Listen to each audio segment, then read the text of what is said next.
This is my final history project for Professor Leonard's class, History of Violence in America. I found this quote online. I thought it really reflected what we talked about in class, where violence is not just an individual thing. It doesn't have an effect on the individual. Obviously, yes, it does, but it also affects the public. It affects politics. Everyone associated with violence or violent acts has a stake in it and is affected by the outcomes of the violent acts. So the roots, it's a cycle. People are generally exposed to violence at a very young age. According to the video, Violence in American Tradition, by the age of 18, people are exposed to roughly around 18,000 acts of violent acts, essentially. That's a very high number in American society. We are the most violent and most incarcerated country in the world currently. The American violence started with Christopher Columbus. He was a white supremacist. When he came to the New World, he annihilated Indians, Native Americans who lived here. He had them do whatever he wanted. He was hell-bent on white supremacy. And from the Native Americans, violence evolved to individual groups. Mexicans, African Americans, immigrants like Jewish populations, Irish populations, they all became targeted. Currently in today's society, violence involves police brutality, obviously terrorism with ISIS growing, the attacks on Paris and Belgium, and racism. Racism still is around today. It's not supposed to. The initial violence included Native Americans who inhabited the land. It was a generational battle, especially at Wounded Knee, where Americans wiped out men, women, and children in the 1800s for no reason, essentially. Our violence with Native Americans started with the settlers, from Massachusetts all the way down to Virginia colonies, and the reason for the violence was because of land gains and religion. Simply put, white settlers wanted the Native Americans' land and religion. The white settlers thought that Christianity was the best way to do things, and if it wasn't Christianity, then there's no use for you. Either you convert or you will die. And again, from violence in American tradition, it was by 1542, 250,000 Indians had been exterminated by Christopher Columbus, and that is an absurd amount. That's a high number. It just shows really how much of a white supremacist and how violent the white settlers were. So religion took really big in the Salem witch trials, where people were basically in Salem, Massachusetts, accusing each other of witchcraft or conspiring with the devil. It was fueled by religious differences. Some people were very strict and religious. Some people were not. The main people targeted were on the fringe socially and religiously. They didn't have much. They were widows. They didn't contribute a lot to society. They weren't the best churchgoers, so they were easy targets. And the reasons were spread of Christianity. They wanted it to be more pure, more religious based, and obviously land. If people were convicted of witchcraft, their land would be put up for auction. So it was a benefit almost for people to accuse others. That way they can buy the land at auction or take their land. And again, land is a key reason why violence always occurs in America. Salem witch trials, like I said, they started accusing each other, turned on people, and with people gone, land would be auctioned. Accusations led to unfair trials and punishments. People would act out in trials to try and get people convicted. It was really, really loose. There was no set law. You couldn't really prove witchcraft, so you needed to force people to admit to witchcraft, which was hard, and the punishments were even harsher. So the evolution went from Native Americans to African Americans, especially during the Civil War time period, Reconstruction. Slavery started to develop as an institution. Men were common perpetrators of violence. Women were not. Women were the subjects of why violence occurred. A lot of times, white men would accuse African Americans of kind of flirting with white women, rape, make up false accusations. Men put white women on a pedestal, and if any African American tried taking that pedestal down, then there would be violence toward them. involved in the harsh forms like lynching, fire, lighting people on fire, and fear. An example would be Emmett Till. So this is another quote I found about lynching, since it was such a main talking point in our class. It adds to the political, social, and economic oppression of blacks in communities throughout the United States, and it served as an important tool of white supremacy. That's true, because these lynchings weren't like an isolated incident. Again, they were public. A lot of times there would be postcards from people who attended about lynchings. It was a symbol of fear. It struck fear into the African American community, and anyone for that matter. If you were accused and someone you knew got lynched, it would strike fear in you that it's sending a message that we're coming, we mean business. And especially during Reconstruction, Civil War, African Americans were targeted because white supremacists were just saying basically, this is our status quo, this is our institution, don't mess around with it, it's gonna stay, we're hell-bent on keeping it staying, and if you try messing with it, you will be lynched. Emmett Till, perfect example. He was a 13-year-old African-American from Chicago. He was a kind of a loose cannon, just a go easy, happy kid. He went south to Mississippi to visit and live with his uncle for a summer.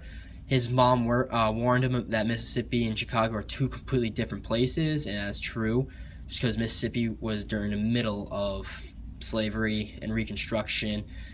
And so Emmett Till was accused of whistling at a white woman in a store. The woman was a store owner's wife. So as he was leaving buying soda with his friend and uncle, he whistled at her, and after a few days he thought it was nothing, but then he was taken, beaten, and killed in the middle of the night. And his killing, a lot of people have claimed, was the spark of the civil rights movement, where it really showed the harshness,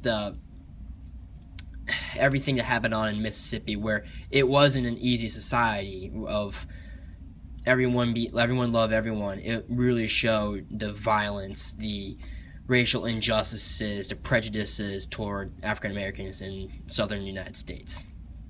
So the significance: Roy Bryant and J.W. Milham were put on trial in Mississippi for Emmett Till's murder, and the trial garnished national attention, especially with Emmett Till's mom speaking out, going toward politicians, trying to get the president at the time, Eisenhower, to look into it and do an unfair trial, and that was to no avail. Bryant and Milham were acquitted on all charges. Why? Because the jury was mostly white local men. It wasn't a jury of African Americans or random people. It was mostly neighbors in the community or surrounding communities. They all believed the same thing. They were all part of the same groups, so they obviously acquitted them with an unfair trial.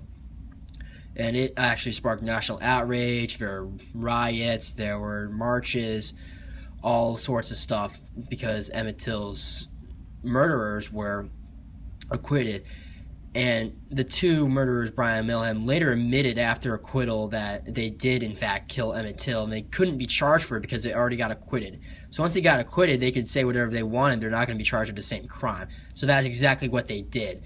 They just admitted afterward that, yeah, we killed him for whistling at the white woman. So unknown violence is Mexicans. The height of the violence is the Mexican-American War. Everyone thinks that violence normally occurred with slaves in the southeast of the United States, but really there's a lot of violence out west, especially on the border between Mexico and the United States. When America entered the war against Mexico, it made Mexicans an easy target for lynchings and all of that. Cause for violence was land and economic competition. Americans viewed Mexicans as land competition. We want your land, and economic. They're both sown like for Texas. Both groups of people were cattle ranchers. So if you eliminate one group, your business increases. So that really gave people motivation to target each other. Mexicans were commonly lynched like the African Americans, and violence went both ways. It was essentially a two-way street. Mexicans targeted Americans, Americans targeted Mexicans. Mexicans were targeted as a group, African Americans were targeted as individuals. By that I mean Mexicans were targeted in a big group. Americans believed that Mexicans could not do acts of violence by themselves, that they were inferior in that way. So when they targeted one Mexican, they had to target multiple. African Americans were individuals where they were targeted individually. It doesn't matter if they were in a group or not. They were in individuals, lynching individual. They did not try and there was not a massive group that were normally targeted. It was mostly individuals in southeastern United States. So the Mexican-American War is called Polk's War because no one really knows why we got into it with Mexico, but we did. It was unknown to which country actually started the war. It was basically two countries claiming the same land where guns are pointing at each other over the Rio Grande, and no one knows who shot first, but that's how basically it started. The war initially united the American people, but as the war grew on, people started to really protest the war and really ask, why are we in this in the first place? And like I said earlier, it made Mexicans the ideal targets for violent acts in the West by white Americans. So violence in the 1900s is centered around extra vigilantism and targeting specific ethnicities. Groups like the KKK really resemble this. KKK membership peaked in the North, and the violence peaked in the South. People associate the KKK just in the South, but really the biggest KKK memberships were in Indiana and Oregon. The South was more violent than up north, but there was more KKK members up north. And the KKK lived off striking fear into people. They really thrived off fear, the emotions. They didn't live off committing violent acts as much as the message behind it. They really wanted to send that message out to people that we mean business, and they really struck fear into groups like African Americans, like Christians, anyone who opposed them. And the case of Leo Frank, he was a Jewish factory owner. He was academic. He graduated from Cornell. He was accused of rape and murder of Mary Fagan, a little girl, 15, I believe, who worked for him in his factory. He was initially convicted of the charges. Again, like Emmett Till, it wasn't a fair trial. Everyone just assumed it was him because he was the last one to see him. So they charged him, obviously. The trial was very unfair. There was no real set charges against, no facts. There was no evidence against him. It basically was just a conviction by the word of mouth. And once the Georgia governor heard about this, he pardoned him for his death. He was convicted to, die, the death penalty. And the Georgia governor pardoned him on the death penalty and tried to get him a lesser sentence, like a life imprisonment sentence. Again, there's no clear, solid evidence against him. That's why there was a lot of outrage about it.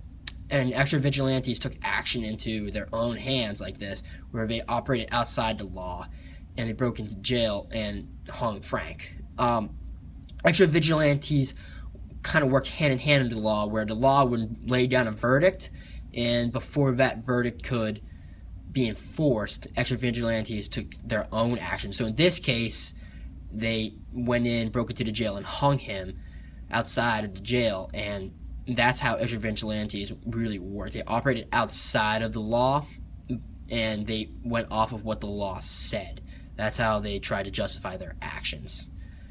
So, some sources, just American violence and American tradition, the video we watched in class earlier, and the 3 books we had read for class, and that is basically it. Violence in America has been rooted ever since white settlers got here. There's no real signs of slowing down with the recent events in Baltimore, Ferguson, all across the country. Violence is still around today. In my opinion, it just feels like a lot of people are turning a blind eye to violence today, where they focus and saying basically violence occurred in the 1800s. That's not a problem nowadays. It really is a problem nowadays. Racial injustices and prejudices are still around, and people just turn a blind eye to them. All right, that's my final project. Thank you.